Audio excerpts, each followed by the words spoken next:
Happy Labor Day weekend to you, friends and strangers. I'm your host, Bobcat, here in the Art Mind Studios just outside of Washington, D.C., and I'm bringing to you another range report.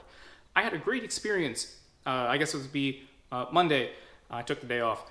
I had a great experience at Maryland Small Arms. Got there bright and early, was able to get right in. Got there bright and early, got on the waiting list, hung around, was able to get right in. Took the rifle range with my Ruger PC carbine 9mm and my Ruger Security 9 compact. And what a difference another round of practice makes. I did 200 rounds with a variety of ammunition, and it is also kind of goes to show the importance of practicing with a variety of ammunition. I had about 100 rounds of tool ammo. I'm all out, and who knows when we can get some more. Working with some Norma range and training frangible ammunition, and this is supposed to shatter when it hits like a steel target, hard object, something like that, to prevent penetration through walls. But it's a safety range and training ammunition. I'm not terribly sure it's the best for defensive ammunition, but it's this cool looking copper composite. It looks a heck of a lot like the Norma ARX defensive ammunition, which is just this with the flutes cut in it. No problems with this whatsoever. I did have problems with, the only problems that I had was with the VENOM ammunition that I bought at the range. It doesn't say anywhere on the box the weight of the bullets. There's no grain weight. It just says 50 rounds, 9x19, full metal jacket. The failures that I had was only in the pistol, and this was at the very end of the session. I guess the last two magazines, the 7th or 8th round in each of those two magazines didn't fire. Straight, I've never seen it happen. It wasn't, I don't think it was a dud. I think it was light hammer strikes, because I've got the 2 rounds and then just a good old casing. This is from the, which one are you?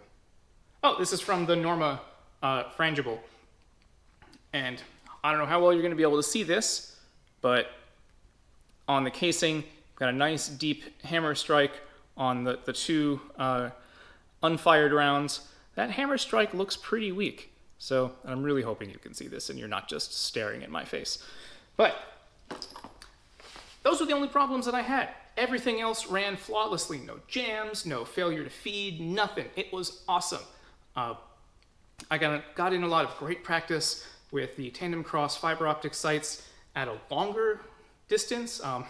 The guy in the lane next to me was doing something with the scope and was punching a hole one at a time on a target way down. I guess it must have been 50 yards, and then zooming it all the way back, looking at it, zooming it all the way back down, punching a hole. And I was at about 25, 30 yards just with the open sight, and it was great. I love it. It's so much fun.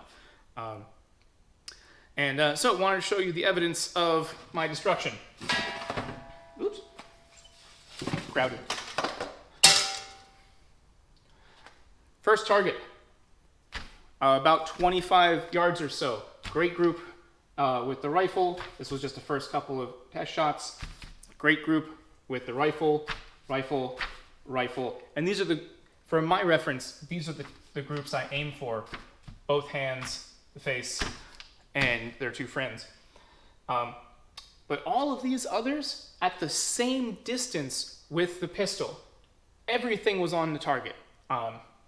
Everything was certainly on the paper, and I was just aiming for center of mass. I'm not trying to be super sniper guy with the pistol, but much, much, much improvement, and that is a great confidence builder to see. I don't expect to be on like top shots or anything like that, but I'm feeling much safer and much more confident being able to put rounds where I want them when I want to.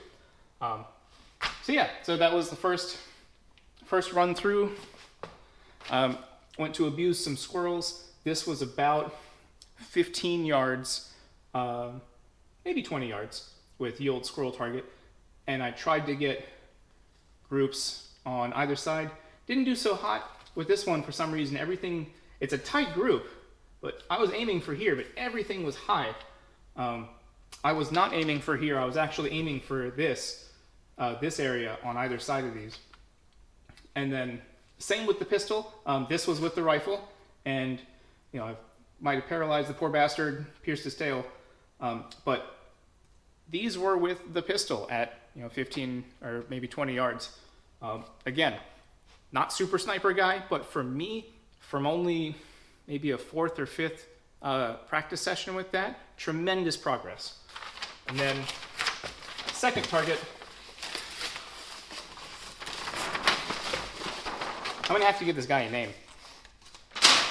This was at 15 yards, pretty much with the rifle here, much tighter on the rifle. And then with the pistol, this group here, tight group here, tight group here, tight group here. And again, I'm not trying to do any trick shots. I'm taking my time, practice those fundamentals, good posture, good pointing, sight acquisition, all that jazz. But yeah, great progress. In the world of home practice, those snap cap rounds that I was telling you about, I use these a lot. I don't dry fire practice every day, but as often as I can. And I've run them through all the 7 or 8 magazines that I've got, the Security 9 magazines, and hundreds and hundreds and hundreds of test fires and ejections. And they're getting kind of chewed up. Magazine is definitely scratching this. The ejector is definitely chewing on it. But,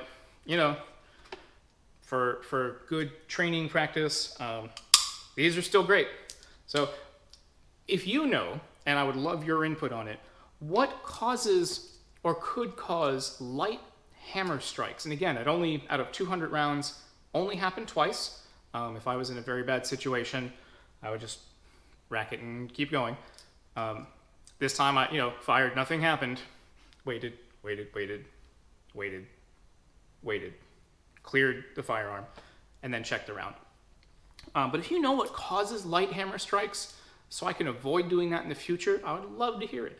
But again, thank you for watching another range report. If you have a suggestion for a name that I could use for this blue bastard, I would love to hear that too. I hope you are safe and well fed wherever you are. I wish you mucho amor, and keep practicing, because we keep us safe.